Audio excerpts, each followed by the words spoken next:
The scent of pine and cinnamon hit me the moment I pushed through the heavy glass doors of Bellissimo, the kind of restaurant where I'd never be able to afford even an appetizer on my waitress salary. My fingers trembled as I adjusted the black apron tied around my waist, still damp from where I'd scrubbed a coffee stain in the staff bathroom. The fabric clung uncomfortably to my uniform, but I couldn't afford to look anything less than pristine tonight. Christmas Eve service at Bellissimo meant tips that could cover my rent, maybe even leave enough for the medication I'd been stretching for 3 weeks. "Table 12 needs water," Marco hissed as he breezed past me, his arms loaded with plates that probably cost more than my entire week's wages. "And smile, Arya. You look like you're attending a funeral." I forced my lips upward, though the expression felt like a mask. Everything felt like a mask lately. 6 months of double shifts, of swallowing my pride, of pretending the world wasn't crushing me slowly beneath its weight. My reflection in the polished silver of a passing tray caught my eye. Dark circles I'd tried to conceal with drugstore makeup, hair pulled back so tightly it made my scalp ache, eyes that had forgotten how to shine. The dining room thrummed with wealth. Crystal chandeliers scattered light like diamonds across white tablecloths. Women draped in furs and jewels laughed behind manicured hands.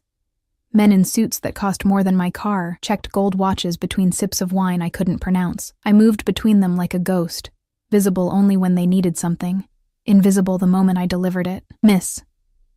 The voice cut through the ambient noise, low and commanding in a way that made my spine straighten involuntarily. I turned toward table 7, the corner booth that had been roped off all evening. My manager had been nervous about it, checking his phone every 5 minutes, adjusting the reserve sign 3 times. Now I understood why. 3 men occupied the space, but only one mattered. He sat with his back to the wall. Of course he did. Positioned where he could see every entrance, every exit, every person who moved through his line of sight. Dark hair swept back from a face that belonged on magazine covers, not in the shadowy corners of exclusive restaurants. Sharp jawline, olive skin, eyes so dark they appeared black in the dim lighting. He couldn't have been more than 30, but he wore authority like other men wore cologne. A suited guard stood near the booth's edge, and I caught sight of another by the kitchen entrance. The man at the table held a phone in one hand, and I noticed a second device on the table beside his untouched wine. Everything about him screamed danger wrapped in expensive Italian wool. "Yes, sir?" My voice came out steadier than I felt. "What can I get for you?" Those dark eyes lifted to mine, and the world seemed to tilt slightly on its axis. He didn't look at me the way other patrons did. Through me, past me, at me with impatience or dismissal. He looked at me like I was a puzzle he intended to solve, piece by careful piece. "The Barolo," he said, his accent placing him somewhere between Brooklyn and the old country. "The 2015. I nodded, grateful for the excuse to escape that penetrating gaze. But as I turned, his voice stopped me again. "You're new here." It wasn't a question. I faced him again, clutching my order pad like a shield. 3 months, sir."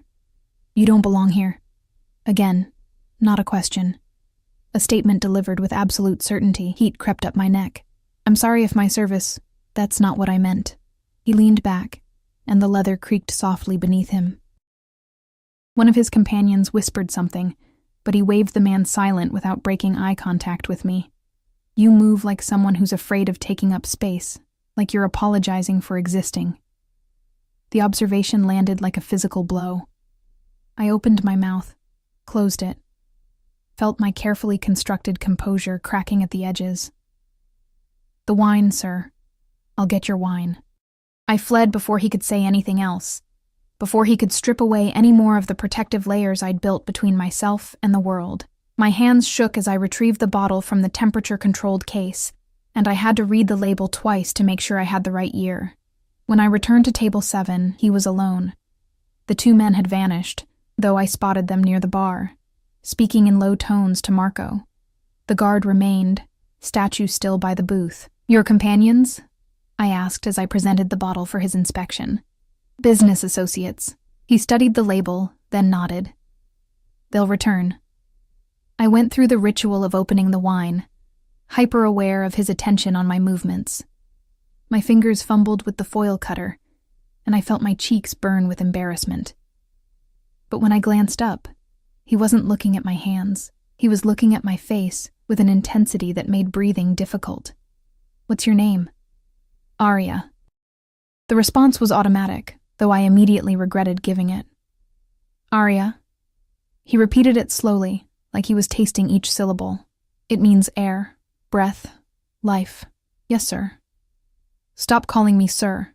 There was no harshness in his tone, but the command was clear. "My name is Dante." I poured the wine with trembling hands, praying I wouldn't spill it on the pristine tablecloth. "Is there anything else you need, Mr. Dante?" he corrected. "Just Dante." "Is there anything else you need, Dante?" Something flickered in his expression. Satisfaction, maybe, or something darker. Not yet. I retreated to the safety of the kitchen, pressing my back against the cool wall and trying to steady my racing heart. Through the circular window in the swinging door, I could see him. He'd lifted his phone but wasn't looking at it. He was watching the room, that same calculating gaze sweeping across the other diners with the precision of a predator assessing his territory. "Who is he?" I whispered to Marco as he rushed past with another tray. "You don't want to know," Marco muttered. "Just smile, serve, and forget you ever saw him." But forgetting seemed impossible. For the rest of the evening, I felt those dark eyes tracking my movements. Every time I emerged from the kitchen, I found him watching. Not obviously, not in a way that would draw attention, but I felt it like heat against my skin. When I served table 3, he was looking. When I cleared table 9, he was looking. When I bent to retrieve a fallen napkin near table 15, I glanced up to find his gaze fixed on me with such intensity that I nearly dropped the entire tray I was carrying. His associates returned, along with 2 more men I hadn't seen before. They spoke in voices too low to hear, passing a folder back and forth, but Dante's attention kept drifting back to me. It should have frightened me. Perhaps it did. But there was something else beneath the fear. Something I didn't want to examine too closely. The evening wore on. My feet ached in my cheap shoes. My shoulders burned from carrying heavy trays. But every time exhaustion threatened to overwhelm me, I'd feel that gaze and find myself standing straighter, moving with more purpose, as if performing for an audience of one. It was nearly 11 when disaster struck. I was carrying a tray loaded with desserts: tiramisu, panna cotta, chocolate torti, when my worn shoe caught on the edge of a carpet that had been displaced by a patron's chair. Time seemed to slow as I stumbled forward, the tray tilting, gravity claiming its inevitable victory. The crash echoed through the dining room like a gunshot. Porcelain shattered. Cream and chocolate and shattered dreams spread across the floor in an abstract pattern of my failure. And there, splattered across expensive leather shoes and tailored wool trousers, was what remained of a $200 chocolate torte. I looked up slowly, horror congealing in my throat. Dante stood frozen, dessert dripping from his pants, his expression unreadable. The entire restaurant had gone silent. His guards had moved forward, hands inside their jackets, and I realized with sickening clarity that they were reaching for weapons. "I'm so sorry," I choked out, dropping to my knees without thinking. "I'm so sorry. Please. I'll pay for cleaning, My hands moved on instinct, trying to brush the chocolate from his pants, and I heard someone gasp.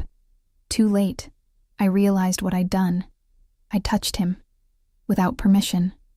My hands were on him, on a man who commanded fear with his presence alone, whose guards were looking at me like I'd just signed my death warrant. I yanked my hands back, but Dante caught my wrist. His grip was firm but not painful, his skin warm against mine. He pulled me to my feet with effortless strength. And suddenly, I was standing close enough to smell his cologne. Something dark and woody with notes of bergamot and danger. "Everyone out," he said quietly. Not loudly. But every person in that booth moved immediately, melting away like shadows. Even the guards stepped back, though they kept their eyes fixed on me with lethal focus. We stood in a bubble of silence while the restaurant buzzed with whispers around us. His hand still circled my wrist, his thumb pressed against my racing pulse. He had to feel it, the way my heart hammered against my ribs. "You're terrified," he observed, his voice so low only I could hear it. "Yes," I whispered. What was the point in lying? Good. His free hand came up and I flinched, but he only tucked a strand of hair that had escaped my ponytail behind my ear. The gesture was almost tender, completely at odds with the dangerous man before me. "Fear means you're smart. Fear keeps you alive. Please," I breathed. "I'll do anything. I need this job. I can't afford to lose this job." Something shifted in his expression. He released my wrist but didn't step back. "Anything?" The word hung between us, loaded with possibility and peril. I should have qualified it, should have backtracked, but desperation made me honest. "Yes. Anything." He studied me for a long moment, and I watched thoughts flicker behind those dark eyes like fish moving beneath black water. Then he reached into his jacket, slowly, deliberately, letting me see that he was pulling out a wallet, not a weapon. He extracted a cream-colored business card and pressed it into my hand. "Tomorrow, 2:00, this address." His fingers closed over mine, trapping the card between our palms. "Don't be late, Arya." Then he was gone, moving toward the exit with his entourage forming a protective diamond around him. The other patrons parted like a sea, and I stood in the wreckage of broken porcelain and shattered composure, clutching a business card that felt like it was burning through my skin. Marco appeared at my elbow, his face pale. "What did he say to you?" I looked down at the card. No name, just an address in a part of the city where I'd never been, where people like me didn't belong. "I don't know," I whispered. "But I think I just made a deal with the devil." I didn't sleep that night. The card sat on my nightstand, innocuous as a viper. I'd stared at it for hours after my shift ended, turning it over in my fingers until the edges grew soft and worn. No phone number, no name, just an address embossed in elegant script on heavy cardstock that probably cost more than my weekly grocery budget. My apartment felt smaller than usual in the pre-dawn darkness. The radiator clanked and hissed, struggling against the December cold that seeped through the single-pane windows I'd covered with plastic sheeting and hope. Water stains bloomed across the ceiling like malignant flowers. The refrigerator hummed its off-key symphony, competing with the argument filtering through the thin walls from 3B. I should have thrown the card away, should have called in sick, hidden in this cramped studio until whatever danger Dante represented found someone else to consume. But desperation had teeth, and they'd been gnawing at me for months. The eviction notice was still tucked under my coffee mug on the kitchen counter. 30 days. I had 30 days to come up with 3 months back rent, plus late fees, or everything I'd been clinging to would disappear. The collection agency had stopped calling about my father's medical bills. They'd moved straight to threatening legal action. And my car was one missed payment away from repossession. Anything, I'd said. Like an idiot. Like someone who'd never learned that the universe kept score. At 1:30, I stood in front of my closet's meager offerings. Nothing seemed appropriate for whatever waited at that address. The black dress I wore to my father's funeral felt too morbid. My 2 other dresses were either too casual or too worn. I finally settled on dark jeans that didn't have any visible holes, and a cream sweater that had been nice before countless washes had pilled the fabric. The address led me to a neighborhood I'd only seen from bus windows. Brownstones with restored facades, streets lined with trees that somehow survived in the concrete. Even the sidewalks looked cleaner here. I felt conspicuous in my secondhand coat with its missing button, clutching my bag against my chest like armor. The building was narrower than its neighbors, wedged between 2 larger structures like an afterthought. But there was nothing careless about the glossy black door or the security camera angled discreetly above the frame. I raised my hand to knock, then noticed the intercom button. Before I could press it, the door opened.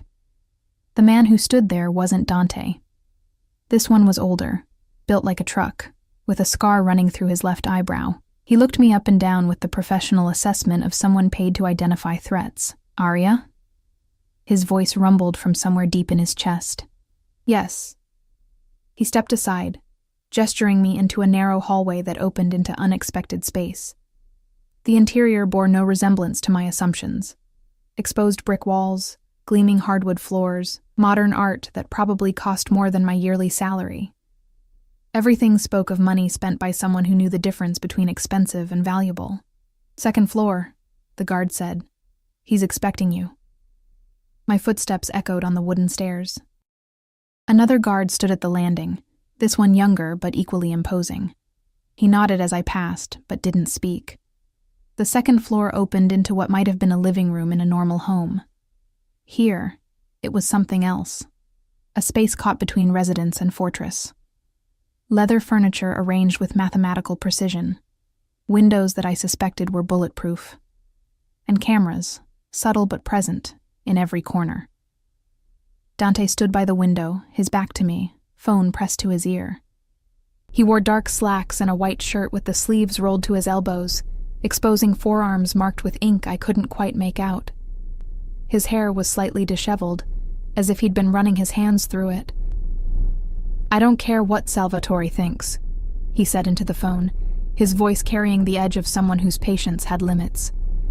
"Tell him if he has concerns, he can bring them to me directly. No more intermediaries." A pause. "Good. And Marco? Make sure our friend understands that crossing me isn't the same as crossing my father. I have less tolerance for disrespect." He ended the call and turned to face me. In the daylight filtering through those enormous windows, he was even more devastating than he'd been in the restaurant's shadows. The angles of his face seemed sharper, his eyes more penetrating. He studied me with the same intensity as the night before, and I fought the urge to fidget under that gaze. "You came," he said. "You said not to be late." Something that might have been amusement flickered across his features. "You're early. By 15 minutes. I couldn't afford to risk being late." The honesty escaped before I could stop it. He moved toward me with the fluid grace of someone comfortable in his own body, in his own power. "Do you know who I am, Aria?" "No." Another truth. Marco's warning had been clear. I didn't want to know. "But you're frightened anyway." "Yes." He stopped close enough that I had to tilt my head back to maintain eye contact. "Yet you're here, in my home, alone with me. Either you're very brave or very desperate." "The second one," I whispered. His hand came up, and I held myself still as he traced the dark circle under my left eye with his thumb. The touch was gentle, almost clinical. "When did you last sleep?" "I don't remember." "Eat?" I thought of the ramen packet I'd had for breakfast, my second that week. "This morning." He Liar. dropped his hand but didn't step back. "You're drowning, Aria. I can see it. The question is whether you'll let someone throw you a rope or if you're too proud to grab it." "I'm not proud enough to drown," I said. "Not anymore." He nodded slowly, as if I'd passed some test. Then he moved to the leather sofa and gestured for me to sit. I perched on the edge, my hands clasped in my lap. He settled across from me, elbows on his knees, his attention fixed on me with laser focus. "I'm going to offer you a job," he said. "Not at the restaurant. Something different. Something that will solve your financial problems." My mouth went dry. "What kind of job?"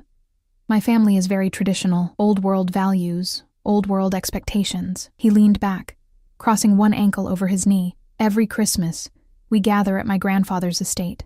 Children, cousins, aunts, uncles.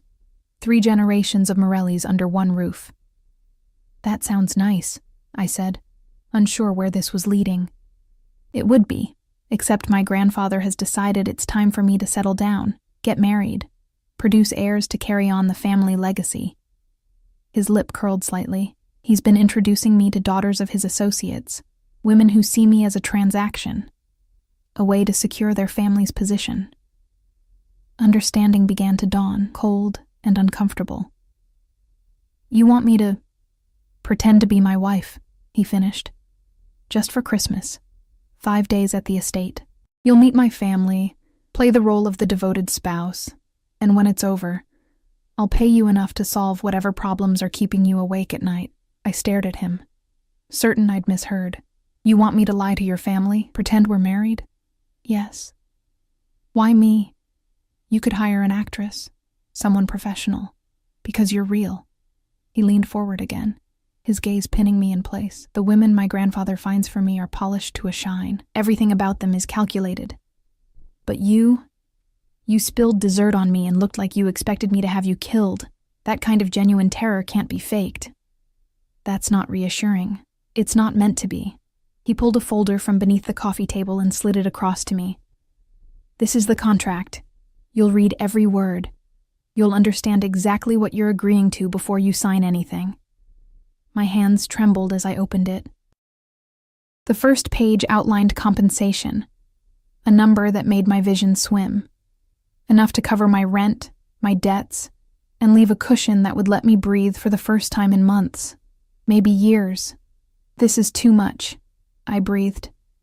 It's exactly what it's worth. Keep reading. The second page detailed expectations. Appear affectionate. Respond to his touch. Never contradict him in front of his family. Learn basic information about our supposed relationship. Sleep in the same room, but the contract explicitly stated separate beds. Then I reached the third page, and my blood turned cold. Rule 1. You will not, under any circumstances, be alone with any male member of the Morelli family or any male guests at the estate. If you need to leave a room, Dante or a designated female family member must accompany you. This rule has no exceptions. I looked up to find him watching me with unreadable eyes. What is this? Exactly what it says. This is insane. I can't agree to... You can, and you will. His voice had hardened, losing any pretense of warmth. That rule is non-negotiable. Break it, and the contract is void. You'll receive nothing. Why? I demanded. Why would you... He stood abruptly, moving to the window. His shoulders were rigid beneath the expensive fabric of his shirt. Because the men in my family don't know how to keep their hands to themselves. Because I've seen what happens to women who catch their attention. Because I won't have you becoming collateral damage in games I can't always control. The raw honesty in his voice shocked me silent. My cousin Vincent has a reputation, he continued, still facing the window. My Uncle Carmine thinks his money entitles him to anything he wants. Even my own brother. He stopped, his jaw working. That rule protects you, Arya. It might seem controlling, but it's the only way I can guarantee your safety in that house. And what about my safety with you? The question emerged softer than intended. He turned then, and something dangerous flickered in his expression. With me, you're untouchable. But that protection only works if you follow the rules. I looked back at the contract, at the impossible sum of money, at the 5 days that would save me from drowning. What happens after? When the 5 days are over, you walk away. We go back to our separate lives. I'll tell my family the marriage didn't work out. These things happen. You'll have your money, your freedom, and no further obligations. It sounded simple. Too simple. Nothing in life came without hidden costs. There has to be more. There is. He returned to the sofa but remained standing. While you're there, you belong to me, not in reality, but in appearance. You'll wear what I choose. Go where I tell you. Speak when I allow it. My family will be watching every interaction, judging every gesture. One mistake, and they'll know it's a lie. So, I'm supposed to be your puppet. You're supposed to be my wife. He crouched in front of me, bringing us eye to level. In my world, wives defer to their husbands. It's not politically correct, and I don't expect you to like it, but it's what my family will expect to see. And what do you get out of this? I asked. Besides getting your grandfather off your back? His smile was sharp as broken glass. I get to watch the women he chose for me realize they've lost. I get 5 days of peace instead of 5 days of fighting off marriage proposals. And I get the satisfaction of knowing I chose my own path, even if it's a temporary one. Pride, control, power. The motivations made sense in a twisted way, even if I couldn't fully understand them. I need time to think, I said. You have 5 minutes. He straightened and checked his watch. The car leaves for the estate tomorrow at 8. Either you're in it or you're not. But Arya? He waited until I met his eyes. I don't offer second chances. This is your one opportunity. Walk away now.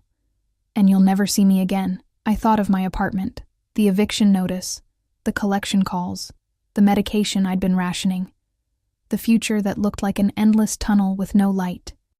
Then I thought of 5 days playing pretend in a mansion with a man who terrified and fascinated me in equal measure. It wasn't really a choice at all. I need a pen, I said. Something blazed in his expression.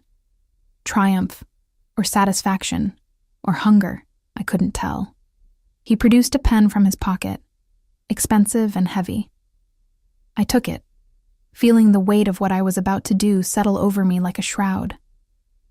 My signature looked small and insignificant at the bottom of the contract.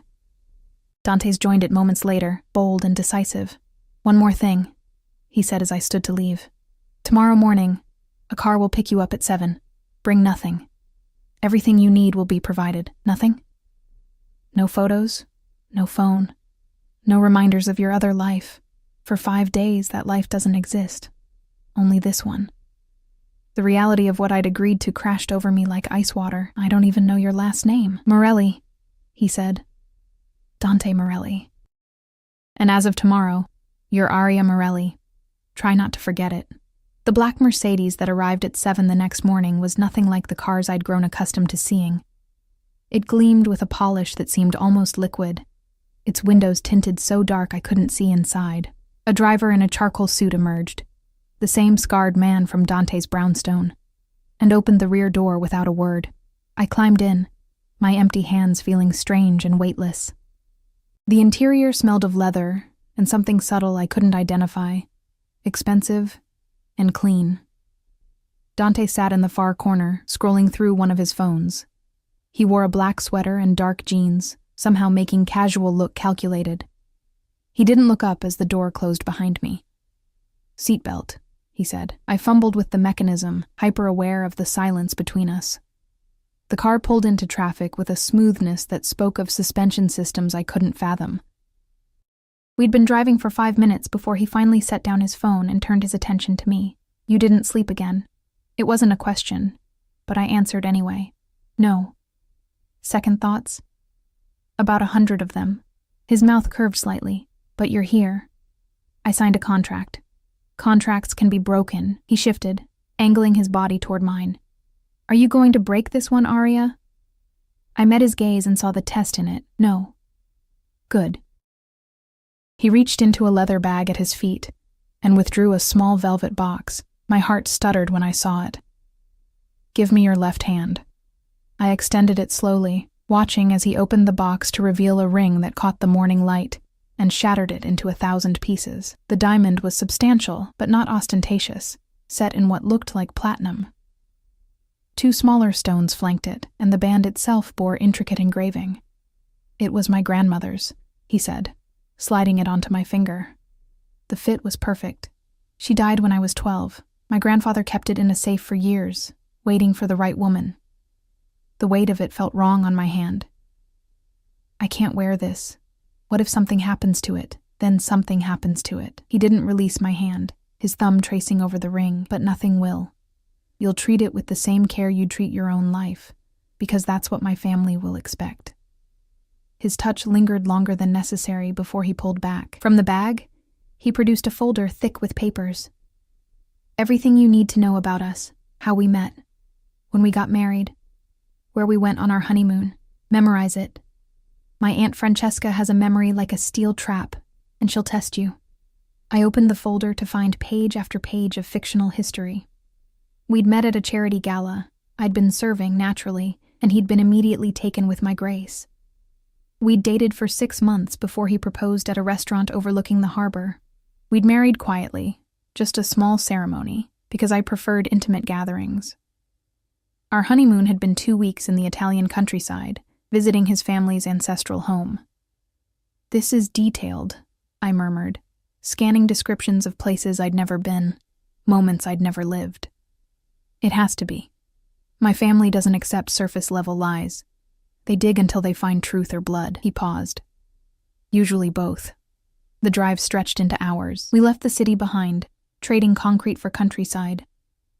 Dante took phone calls in Italian, his voice shifting between commanding and coaxing, depending on who was on the other end. I studied the folder, committing facts to memory like I was cramming for an exam that would determine my survival, because maybe I was. "Tell me about your family," he said during a lull between calls. "Your real family." "Why does that matter?" "Because they'll ask. And because I need to know if anyone will come looking for you." The words sent a chill through me.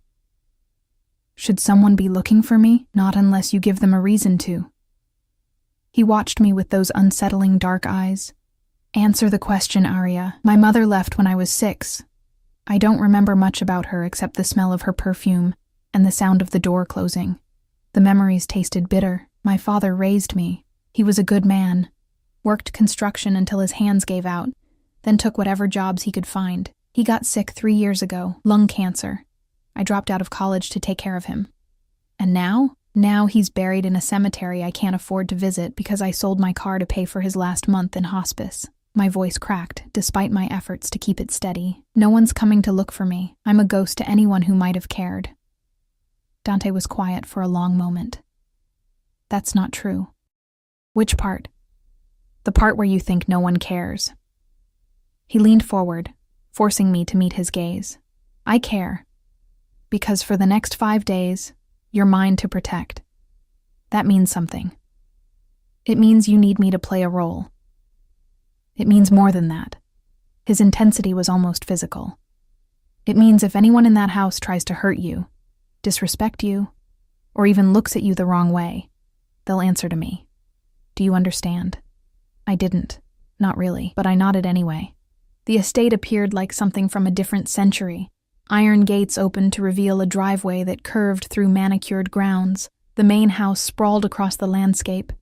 3 stories of stone and windows, wings extending like arms. Luxury cars lined the circular drive. People moved across the grounds, carrying luggage, greeting each other with kisses and laughter. My stomach twisted into knots. Breathe, Dante commanded softly. And remember, you belong here because I say you do. No one questions that. The driver opened my door, and Dante appeared at my side immediately. His hand found the small of my back, proprietary and warm through my borrowed coat. Because it was borrowed. When I dressed that morning in my own clothes, the driver had handed me shopping bags containing an entirely new wardrobe. The coat I wore probably cost more than 3 months of my rent. Dante! A woman's voice rang out, bright and warm. She descended the front steps with the confidence of someone who'd never questioned her place in the world. Dark hair, expensive highlights, designer clothes that draped perfectly over her slim frame. Finally, Nono has been asking about you every 5 minutes. Francesca. Dante's voice held affection, but also wariness. You're looking well, and you're looking mysterious. Her gaze locked onto me, sharp and assessing. Is this her? The wife we've heard absolutely nothing about? Aria, Dante said, his hand pressing slightly harder against my back. This is my cousin Francesca. Francesca, my wife. Aria. I extended my hand, but Francesca pulled me into an embrace that smelled of expensive perfume and subtle interrogation. Let me see the ring, she demanded, pulling back, but keeping hold of my hand. Her eyes widened when she saw it.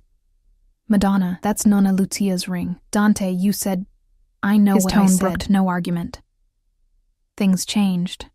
Francesca's gaze moved between us, calculation visible in her expression. Well, this is going to be interesting. Come. Nono is in the study. He'll want to meet her immediately. As we followed her inside, Dante leaned close to my ear. She's already suspicious. Be careful. The interior of the house was overwhelming. Marble floors, oil paintings in gilded frames, furniture that belonged in museums. People filled the spaces, all turning to stare as we passed. I felt their eyes cataloging everything about me, measuring me against some standard I'd never meet. Dante's hand never left my back. When we climbed the grand staircase, his fingers spread wider, more possessive. When a man I didn't know called out a greeting, Dante angled his body between us, blocking the man's view of me. Every gesture screamed ownership in a way that should have offended me, but instead made me feel strangely secure. The study was smaller than I expected, lined with books and smelling of cigar smoke and old leather. An elderly man sat behind an enormous desk, his white hair swept back from a face that must have been handsome 50 years ago. Even seated, his presence filled the room. This was a man accustomed to obedience. No, Dante said, his voice shifting to something more formal. I'd like you to meet my wife. The old man's eyes, the same dark shade as Dante's, fixed on me with predatory interest. So, the mysterious bride. He stood slowly, using a cane but needing it less than he pretended. Come here, girl. Let me look at you. I glanced at Dante, who nodded slightly. I approached the desk, my legs trembling. The old man, Nono, reached out and caught my left hand, examining the ring with a jeweler's attention to detail. You gave her Lucia's ring. His voice was gravelly, accented. Bold choice. She deserved it, Dante said from behind me. Did she? Nono released my hand but continued studying my face. Tell me, Arya. What do you see in my grandson? The question was a trap. I could feel it. I see a man who knows what he wants and isn't afraid to claim it. Something flickered in those ancient eyes. Diplomatic. But I asked what you see, not what you think I want to hear. I took a breath and chose honesty over safety. I see someone who carries the weight of expectations that would crush most people. I see someone who's learned to turn that weight into armor, and I see someone who's lonely in a way that has nothing to do with being alone. The silence that followed my words felt deafening. Dante had gone completely still. Francesca, who'd followed us in, made a small sound that might have been surprise or admiration. Nono's face remained impassive for several heartbeats. Then he smiled, revealing teeth that were too perfect to be original. Interesting. Very interesting. Dante, you've chosen well. Perhaps you have your grandfather's eye after all. Perhaps, Dante said, but there was an edge to his voice I didn't understand. Go, get settled. Dinner is at 7. Everyone will be there. Nono waved us away with his cane. And Arya? Welcome to the family. Try not to let them eat you alive. Dante's hand found mine as we left the study, his grip tight enough to border on painful. He didn't speak as we climbed to the 3rd floor, past curious stares and whispered conversations. Our room was at the end of a long hallway, isolated from the others. He closed the door behind us and released my hand. What the hell was that? What was what? That thing you said to my grandfather, about me being lonely. He turned on me, his expression turbulent. Where did that come from? I don't know. He asked, and I answered. I backed up a step. Was I wrong? That's not the point. He ran a hand through his hair, destroying its careful styling. You can't do that. You can't see things you're not supposed to see and say them out loud. I thought I was supposed to convince them we're really married. You are. But not like that. Not by... He stopped, seeming to struggle with words. My grandfather is a dangerous man, Arya. He collects information the way other people collect stamps. You just gave him ammunition against me. I'm sorry. I didn't mean... Forget it. He moved to the window, putting distance between us. Just be more careful, please. I looked around the room for the first time. It was beautiful in an intimidating way. A massive 4-poster bed dominating the space, antique furniture, rugs that probably cost more than my entire life. And there, tucked discreetly in the corner, was a second, smaller bed.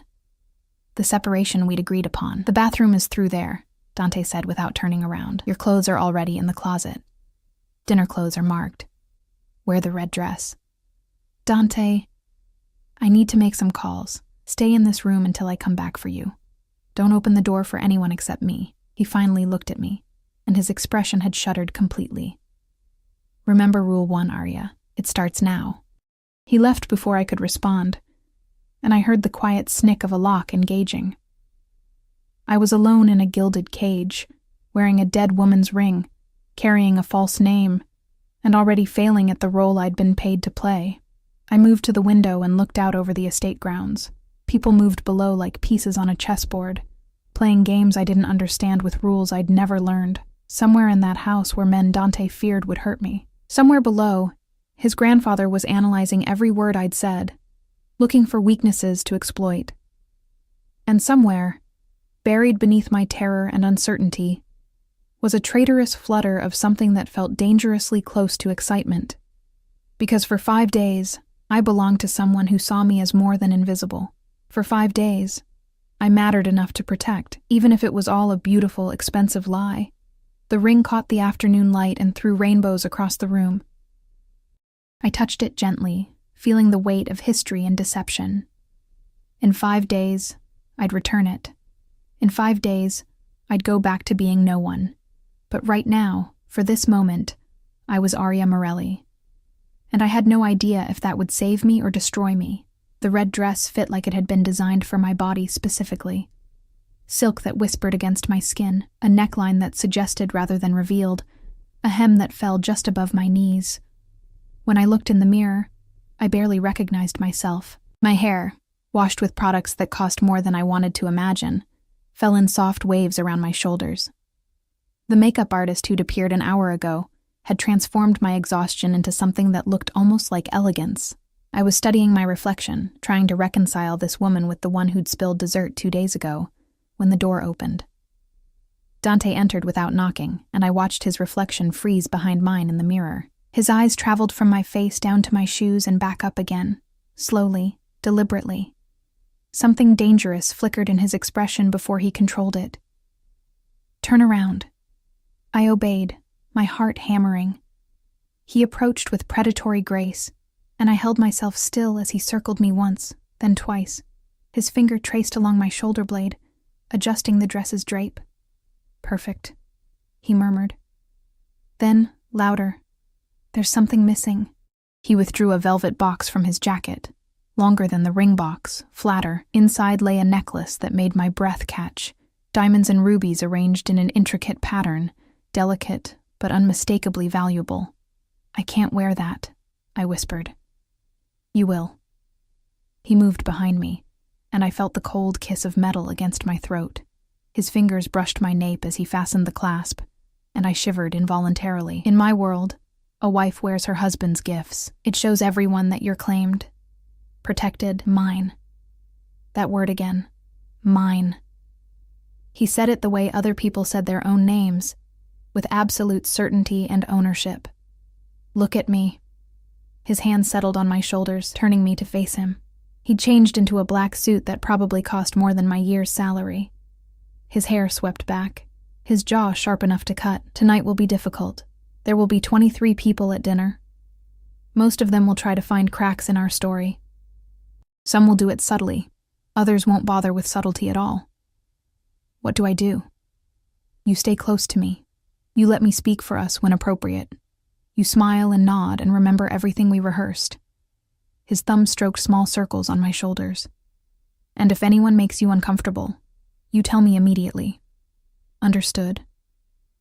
"Yes." "Good." But he didn't release me.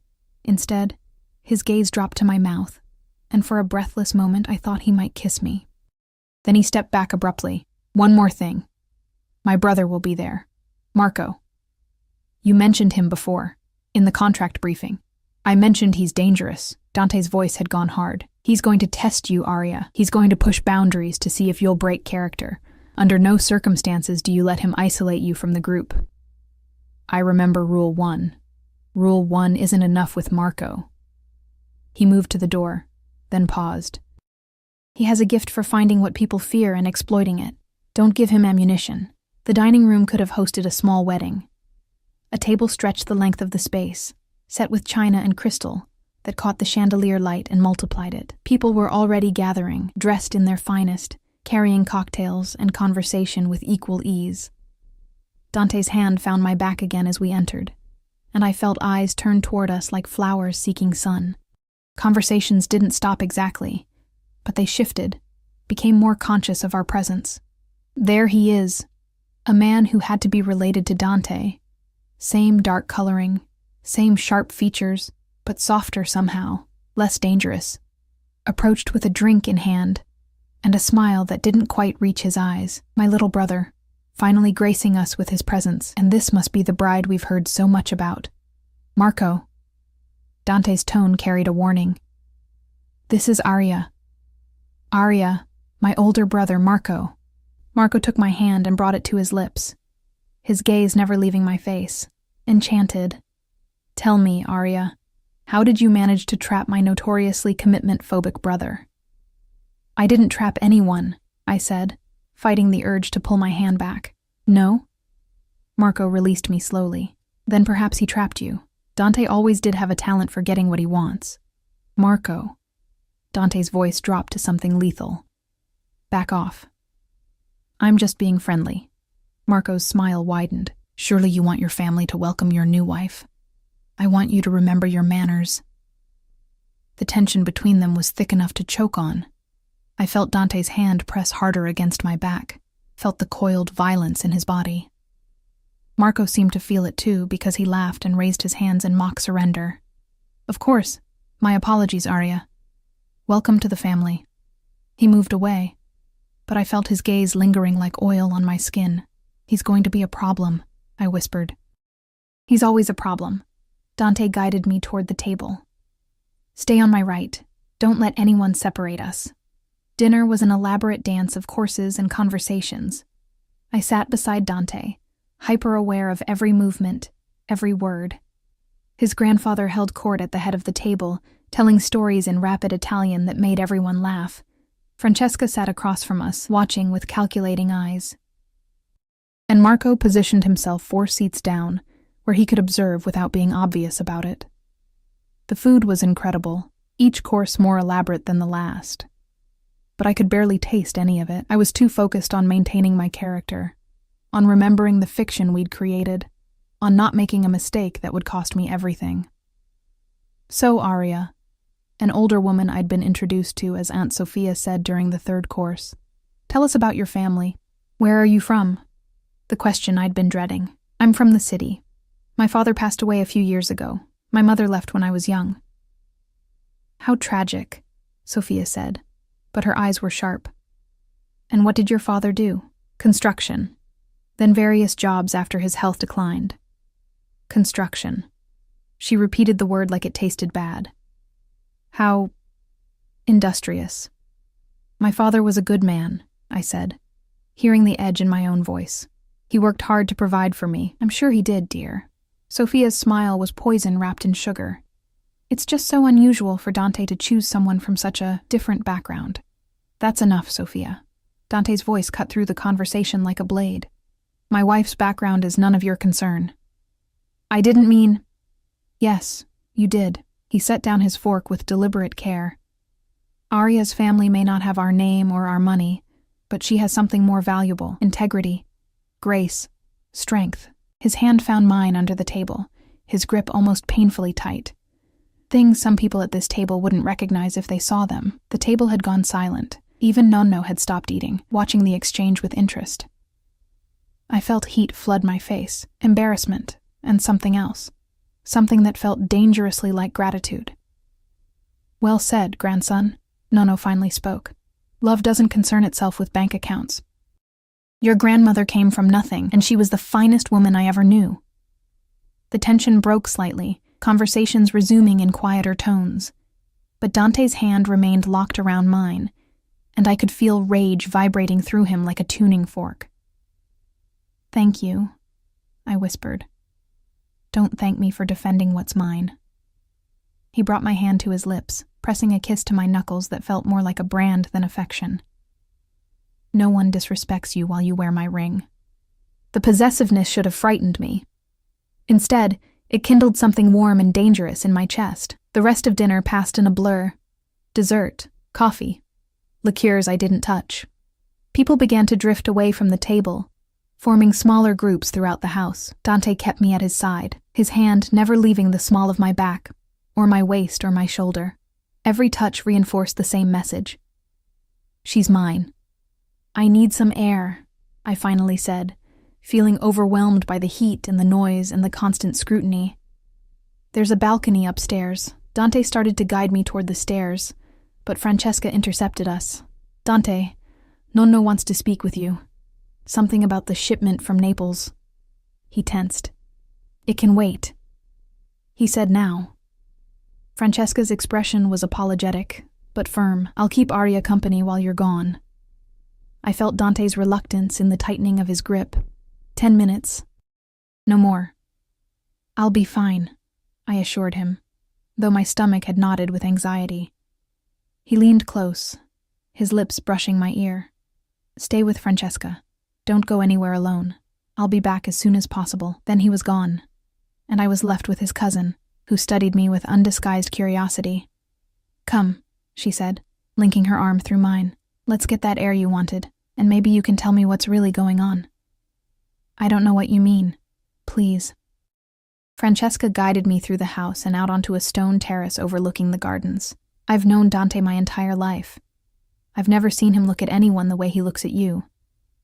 We're married. You're something, she agreed. But I'm not sure marriage is the right word for it. She pulled out a cigarette case, offering me one. When I declined, she lit her own and exhaled a stream of smoke into the cold air. He's protecting you. That much is obvious. The question is why you need protecting.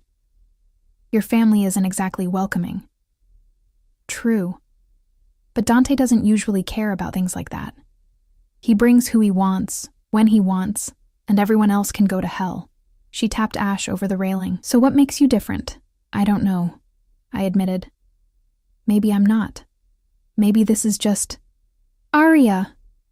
A male voice called from inside. There you are. I've been looking everywhere. Marco stepped onto the terrace, and Francesca's expression shifted to something wary. Marco. We were just having girl talk. How lovely. But I need to steal the bride for a moment. His smile was charming and completely false. Family tradition. The eldest brother must officially welcome the new wife. I'm sure that can wait until Dante returns, Francesca said. He won't mind. Marco moved closer, and I caught the smell of expensive scotch on his breath. Will he, Aria? After all, we're family now. Every instinct screamed at me to refuse. But Francesca was watching, and I couldn't afford to seem unwilling to integrate with Dante's family. Of course, but perhaps we could speak here? It's so beautiful outside. What I have to say requires privacy. Marco's hand landed on my elbow, his grip firm. Just a few minutes. Francesca, you understand. Francesca hesitated, and I saw the moment she decided not to interfere. Don't be long. Dante will be furious if he comes back and she's gone. Then we'd better hurry. Marco was already guiding me back inside, his hand sliding from my elbow to my waist. This way. My study is just down the hall. Panic clawed at my throat. Rule 1. I was breaking Rule 1, and I couldn't figure out how to stop it without causing a scene that would expose everything. Marco's grip tightened as if he sensed my hesitation. Don't be nervous, he said, his voice dropping to something intimate and unwelcome. I just want to get to know my new sister-in-law better. Is that so wrong? We turned down a corridor away from the main rooms. The sounds of the party faded. My heart hammered against my ribs as Marco opened a door and gestured me inside. The study was smaller than Nono's, lined with books and smelling of leather and smoke. Marco closed the door behind us, and the soft click of the latch sounded like a gunshot. Now then, he said, moving to a sideboard and pouring 2 glasses of amber liquid. Let's talk about you and my brother. There's nothing to talk about. I stayed near the door, my hand hovering near the handle. We're married. That's all your family needs to know. But that's where you're wrong. He turned, offering me a glass I didn't take. My family needs to know if you're real, or if you're another one of Dante's chess moves. I don't know what you mean. Don't you? He set down both glasses and approached slowly. My brother is many things, but impulsive isn't one of them. Yet suddenly he's married to a waitress he met weeks ago, wearing our grandmother's ring, bringing her home for Christmas like some kind of prize. He stopped close enough that I had to crane my neck to maintain eye contact. Something doesn't add up, Aria, and I always solve puzzles eventually. Maybe you're just not as smart as you think you are. The words escaped before I could stop them. Marco's expression darkened. Careful. You might be Dante's latest obsession, but that protection only extends so far. What do you want from me? The truth. His hand came up and I flinched, but he only touched the necklace at my throat. These are real. The ring is real. But are you? Or are you just another liar in a house full of them? Get your hand off her. Dante's voice cut through the room like winter wind. He stood in the doorway, and the rage on his face was terrifying. Marco dropped his hand immediately, but his expression remained defiant. We were just talking. You were touching what belongs to me. Dante crossed the space in 3 strides and positioned himself between us. Get out. This is my study. I don't give a damn if it's the Sistine Chapel. Get. Out. Marco laughed, but there was no humor in it. She's got you twisted up, little brother. How long before you realize she's just using you? Dante's fist connected with Marco's jaw so fast I barely saw it move. Marco staggered back, blood blooming from his split lip. For a moment I thought he'd retaliate. Then Nono's voice rang out from the hallway. Enough! The old man filled the doorway, his cane tapping against the floor. Behind him stood several other family members, drawn by the commotion. Dante's chest heaved, his knuckles bloody, his eyes still locked on his brother. What is the meaning of this? Nono demanded. Marco violated the one rule I gave him, Dante said, his voice deadly calm. He isolated my wife and put his hands on her. I barely touched. You had no right to touch her at all. Dante finally looked at his grandfather. I told everyone, she stays with me or with designated family. Marco knew that rule and broke it anyway. Nono's gaze moved between his grandsons, then landed on me. Is this true, child? Did Marco harm you? He frightened me, I said honestly, but Dante arrived before anything could happen. The old man nodded slowly. Marco, you will apologize to your brother's wife, and then you will stay away from her for the remainder of this visit. No. Now. Marco's jaw worked, but he finally turned to me. My apologies, Arya, I overstepped. The words were hollow, but I nodded acceptance. Dante's hand found mine, his grip almost crushing. We're retiring for the evening, he announced. Arya is tired. No one argued. We walked through the gathered family, and I felt their stares like brands on my skin. Dante didn't speak until we were back in our room with the door locked behind us. Then he pulled me against him, his arms wrapping around me with desperate strength. Did he hurt you? No. You got there in time. I should have stayed with you. I never should have left you alone. His hand cradled the back of my head, pressing my face against his chest. His heart hammered beneath my ear. If he had touched you, if he had hurt you, but he didn't. I pulled back enough to look at his face. Blood still stained his knuckles. Let me clean your hand. In the bathroom, I ran warm water and carefully washed the blood away. His knuckles were split, but not badly. As I worked, I felt his eyes on me, heavy with something I couldn't name. You defended me, I said quietly. You hit your own brother. He broke the rules. He touched what was mine. His free hand caught my chin, tilting my face up. Do you understand yet, Arya? This isn't just an act. While you're here, while you wear my ring, you're under my protection. And I protect what's mine. The possessiveness in his voice should have terrified me. Instead, it made something inside me melt and reshape itself. I thought of all the times I'd been invisible, disposable, forgettable. And now this dangerous man was claiming me like I mattered, like I was worth defending, worth fighting for. Even if it was only pretend. Even if it would end in 3 more days. Thank you, I whispered. His thumb brushed across my lower lip. Don't thank me. Just promise me you won't break the rules again. I promise. Good. But he didn't release me. We stood there in the bathroom's soft light, his hand on my face, mine wrapped around his damaged knuckles, breathing the same air. When he finally stepped back, the loss of his warmth felt like abandonment. Get some sleep. Tomorrow will be worse. Christmas Day always brings out the worst in my family. I changed in the bathroom, emerging in the silk nightgown that had been provided. Dante had already claimed his smaller bed, stripped to his waist, tattoos I'd glimpsed before, now fully visible. Saints and sinners inked across his skin in elaborate detail. I climbed into the large bed, feeling it swallow me. The sheets smelled like him, bergamot and danger and something uniquely Dante. I closed my eyes and tried to quiet my racing heart. Arya? His voice came through the darkness. Yes? I meant what I said. You're mine to protect. Remember that. I touched the ring on my finger, the necklace at my throat. 5 days. I had 3 more days of being his.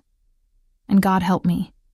I wasn't sure I wanted them to end. Christmas morning arrived with snow falling silent and thick beyond the windows.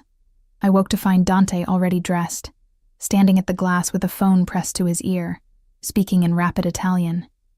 The smaller bed was empty, its sheets undisturbed. He'd never slept. "Capisco," he said into the phone. "Handle it quietly. I don't want complications today of all days." He ended the call and turned to find me watching. "Buon Natale." "Merry Christmas," I replied, my voice still rough with sleep. He approached the bed, and I realized I was still in the nightgown. The covers pooled around my waist. His gaze traveled over me before he caught himself. "There's breakfast downstairs, then gift exchange, then Christmas dinner." He sat on the edge of the bed, close enough that I felt the heat of him. "My family goes all out for Christmas. It's the one day a year when we pretend we're normal. Are you ever normal?" Not since I was 12 and my father sat me down to explain what business we were really in. Something dark crossed his face. "Get dressed. The green dress. And Arya." He waited until I met his eyes. "Stay close to me today, especially close." The warning sent ice through my veins. "What's wrong?" "Nothing yet, but Marco isn't done. He's humiliated, and humiliated men in my family do stupid things." He stood, moving to the door. "I'll be right outside. 10 minutes." The green dress was emerald silk that brought out the gold in my skin. I brushed my hair until it shone and applied minimal makeup, my hands steadier than they'd been yesterday. When I emerged, Dante was leaning against the wall, scrolling through messages. He looked up, and that same arrested expression from yesterday crossed his features. "Beautiful," he murmured, then seemed to catch himself. He offered his arm. "Ready?" The house had transformed overnight. Garlands draping every surface, a massive tree in the main hall covered in ornaments that probably cost more than cars. The smell of cinnamon and pine and something baking filled the air. Family members gathered in the formal living room, already dressed in their finest, drinking champagne at 9 in the morning. Nono presided over the chaos from his throne-like armchair, directing traffic with his cane. When he saw us, his weathered face creased into something almost warm. "Ah, the newlyweds. Come, sit. We're about to begin." Dante guided me to a love seat positioned in Nono's direct line of sight. His arm draped across my shoulders, his thumb tracing absent patterns on my upper arm. To anyone watching, we looked like what we were supposed to be. A couple so newly married we couldn't bear to stop touching. But beneath the performance, I felt tension humming through Dante's body like a live wire. Gift exchange was a lavish affair. Boxes wrapped in expensive paper passed from person to person. Jewelry, watches, designer clothes. I received gifts from family members I'd barely spoken to, a scarf from Francesca, perfume from Aunt Sophia that smelled like an apology, a bracelet from one of the uncles whose name I couldn't remember. Then Dante handed me a box wrapped in silver paper. "From me." My hands trembled as I opened it. Inside lay a first edition of a book I'd mentioned once during our rehearsed history, a novel about a woman who'd lost everything and rebuilt herself from ashes. The cover was pristine, the pages delicate with age. "How did you—" I looked up, shocked. "This costs thousands." "I know what it costs." His expression was unreadable. "I also know you sold all your books to pay bills. Consider this the first of many you'll own again." The gesture hit me like a physical blow. He'd listened. He'd remembered. He'd cared enough to find something that mattered, not just something expensive. My eyes burned with tears I couldn't afford to shed. "Thank you," I whispered. "You're welcome, wife." He pulled me closer, pressing a kiss to my temple that felt less like performance and more like possession. I'd gotten him a gift, too, a vintage fountain pen I'd found in one of the estate's many shops. Using money Dante had given me for expenses, it wasn't much compared to what he'd given me. But when he opened it, something shifted in his expression. "My father had one like this," he said quietly, "before he died. I'm sorry." I didn't know. "Don't apologize." He tested the pen's weight in his hand. "It's perfect." The moment broke when Marco entered the room, his jaw bruised, his eyes cold. He carried a bottle of wine and an envelope. "For the happy couple," he announced, his voice carrying across the room, "a gift from me and Elena." Elena, a woman I'd been introduced to briefly, Marco's girlfriend or wife or something, smiled from where she sat. but Marco's smile was sharp as glass. Dante took the envelope without opening it. "Thank you." "Aren't you going to read it?" Marco pressed. "It's a gift certificate for a romantic weekend getaway. Thought you two might enjoy some time alone, away from family pressures." The emphasis on pressures was deliberate. I watched Dante's jaw tighten, watched him calculate whether rising to the bait was worth it. "Very thoughtful," Dante said finally, setting the envelope aside. "We'll consider it." "You do that." Marco's gaze slid to me. After all, every marriage needs to be tested. See if it can survive outside controlled environments. Marco. Nono's voice cracked like a whip. Enough, but the damage was done. The room had gone quiet, everyone watching to see what would happen next. I felt Dante's arm tighten around me, felt violence coiling in his muscles. "Perhaps we should open the wine," I heard myself say.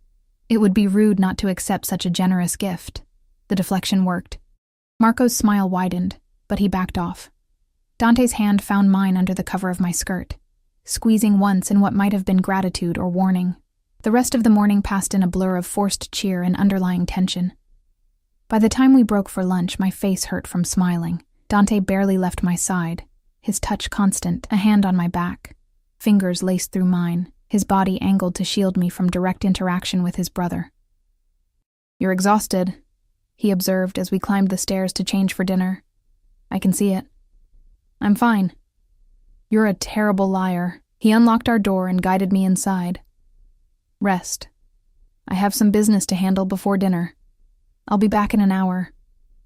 "What kind of business?" "The kind you don't want to know about." He caught my face in his hands, his thumbs stroking my cheekbones. "Lock the door behind me. Don't open it for anyone but me, understand?" "Yes." But he didn't move. He stood there, holding my face, his dark eyes searching mine for something I couldn't name. "3 more days," he said softly. 3 more days, and you're free." The words should have brought relief. Instead, they felt like mourning.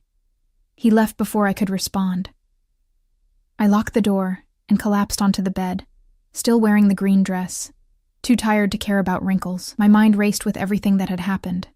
The gifts, the tension, Marco's thinly veiled threats. But beneath it all was something else, something I didn't want to examine. The way Dante looked at me, the way his touch lingered, the way he'd chosen a gift that meant something instead of something expensive. These weren't the actions of a man playing a role. These were the actions of a man who... No, I couldn't let myself think that way. This was temporary, a transaction. In 3 days, I'd take my money and disappear back into my regular life, and Dante would find another way to appease his grandfather. I must have dozed because I woke to shouting from somewhere below. Male voices raised in anger. The words were Italian, but the rage transcended language.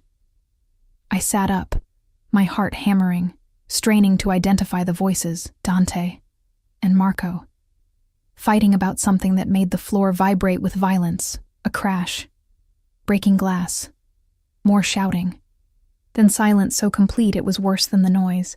I was at the door before I consciously decided to move, my hand on the lock, but Dante's words echoed in my memory. "Don't open it for anyone but me." I pressed my ear against the wood, listening. Footsteps in the hallway, multiple sets, moving fast.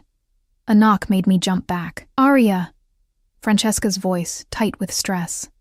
"Open the door, quickly." I hesitated. Dante had said only him, but Francesca was designated family, wasn't she? And something was clearly wrong. I unlocked the door. Francesca slipped inside, her face pale, her hands shaking. "Get your things. The clothes you came in. Whatever's yours." "What?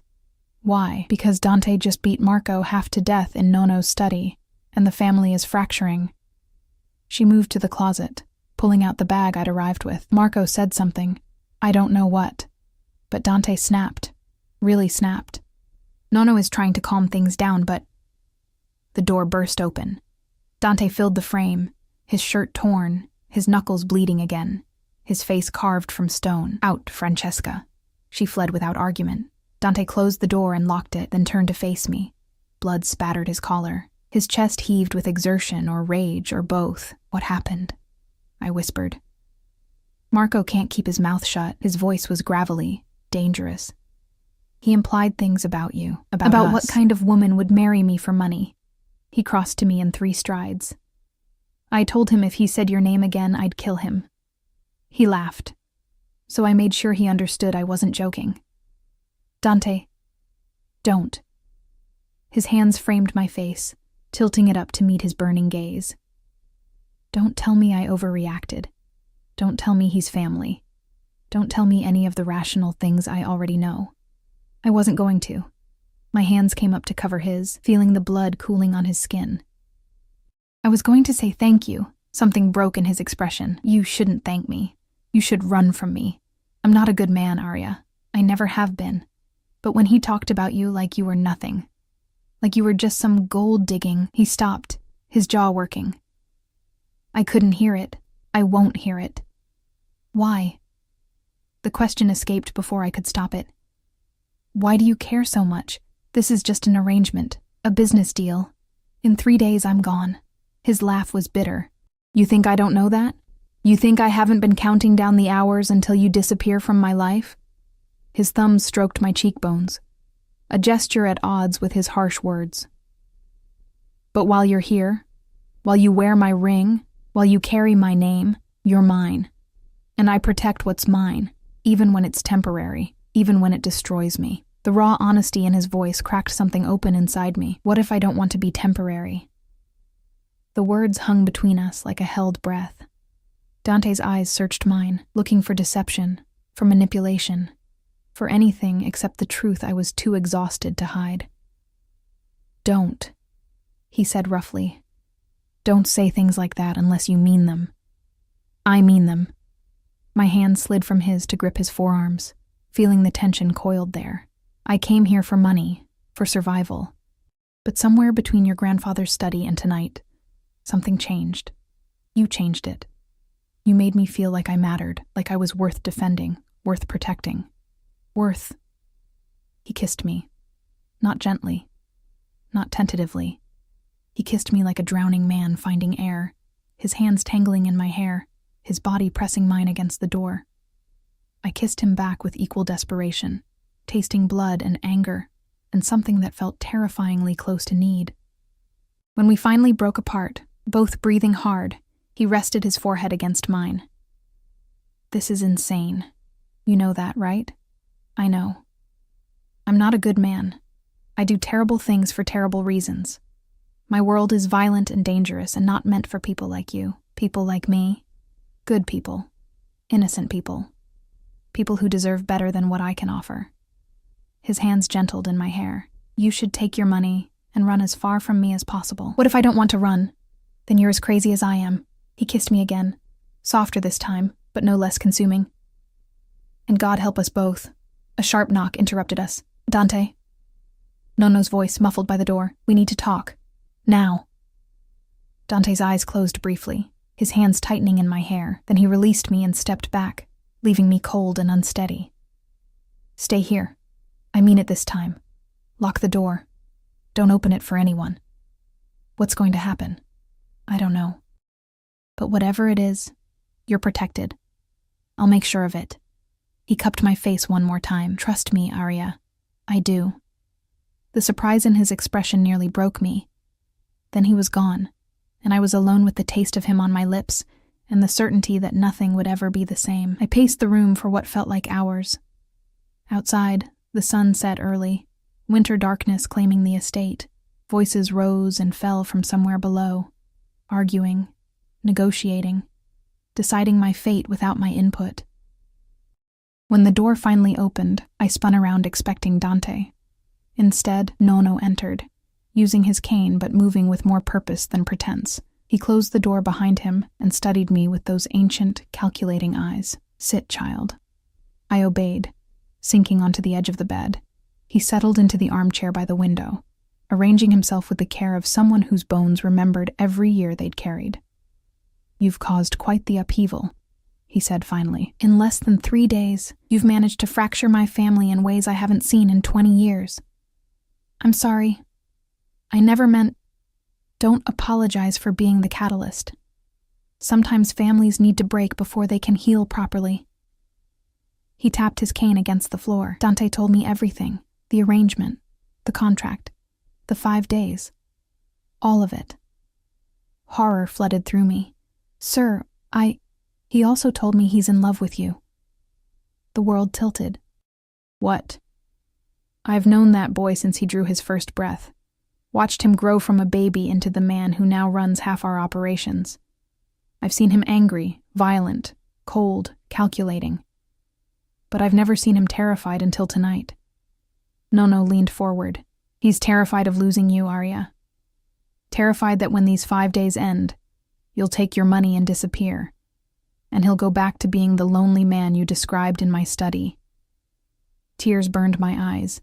I don't know what to say. Say whether you feel the same, because if this is still just a transaction for you, I need to know. I won't watch my grandson destroy himself over a woman who can't love him back. I thought of Dante's hands on my face. His voice saying, "You're mine." The way he'd defended me at every turn, fought for me, bled for me. The gift he'd chosen because he'd listened. The kiss that had tasted like coming home. I didn't mean to fall for him, I whispered. I came here for money, for survival. But he made me feel like I was worth something. Like I mattered. And somewhere between fear and gratitude, my voice broke. I fell in love with a man I was supposed to be pretending to love. How stupid is that? Nono's laugh was rough but genuine. Not stupid, human. He stood slowly, moving to the door. The contract is void. Dante burned it an hour ago. You're free to leave whenever you want, with the full payment he promised. What? He said he won't trap you, won't force you to stay. If you want to go, the car is ready. Nono opened the door, then paused. But if you want to stay, if you want to try building something real with him, he's downstairs, in the library, waiting to see which choice you make. Then he was gone, and I was left alone with the most important decision of my life. I could take the money and run, go back to my old life with enough to start over. Be safe. Be free. Be alone. Or I could walk downstairs and choose the dangerous man who'd somehow become my entire world in less than a week. The choice wasn't really a choice at all. I found him in the library, standing by the fireplace with his back to me. He'd changed his shirt, cleaned the blood from his hands, but his shoulders still carried the weight of someone expecting rejection. Dante. He turned slowly, his expression carefully blank. You're still here. I'm still here. Your money is in an account Francesca set up. The car can take you anywhere you want to go. His voice was controlled, but his hands betrayed him, curling into fists at his sides. You're free, Arya. Completely free. And if I don't want to be free, hope flickered in his eyes before he shuttered it. Don't do this if you're not sure. I can't. I won't survive you walking away twice. I crossed the space between us, took his damaged hands in mine. I'm not walking away. I'm walking toward you. If you'll have me. The real me, not the character I was playing. The real you is all I've wanted since you spilled dessert on my shoes and looked at me like I was death incarnate. He pulled me close, one hand cradling my face, the other at my waist. But my world is dangerous, Arya. There will be threats, enemies, violence. I can protect you from most of it, but not all of it. Are you sure? I kissed him, cutting off his words. I'm sure. I'm terrified, but I'm sure. His arms came around me, holding me like I was something precious and breakable. Then marry me. Really marry me. Not for my grandfather. Not for money. Marry me because you want to spend your life with a man who will probably drive you crazy, but who will love you until his last breath. Yes. The word was easy, natural, right. Yes to all of it. He kissed me then, not with desperation, but with promise. And for the first time since my father died, I felt like I'd found home. 6 months later, we married for real. Small ceremony, just immediate family. Francesca was my maid of honor. Even Marco attended, his jaw healed, his relationship with Dante still fractured but mending slowly. I wore a different dress, but the same ring, Nonna Lucia's diamond, that had always fit perfectly. Nono cried during the vows, which he denied vehemently later. And Dante, my dangerous, possessive, impossible man, promised before God and family to protect me, honor me, and love me for whatever time we had. You're mine, he whispered as we danced at the reception, his arms wrapped around me, his heart beating against mine. I'm yours, I agreed. But Dante? Yes, wife? You're mine too. Don't forget it. His laugh was warm and real. I wouldn't dream of it. Outside, snow began to fall, soft and silent and full of promise. Inside, surrounded by family who'd become mine, held by the man who'd saved me by letting me save him, I finally understood what it meant to belong. Not because someone owned me, but because I'd chosen to be owned. And that made all the difference.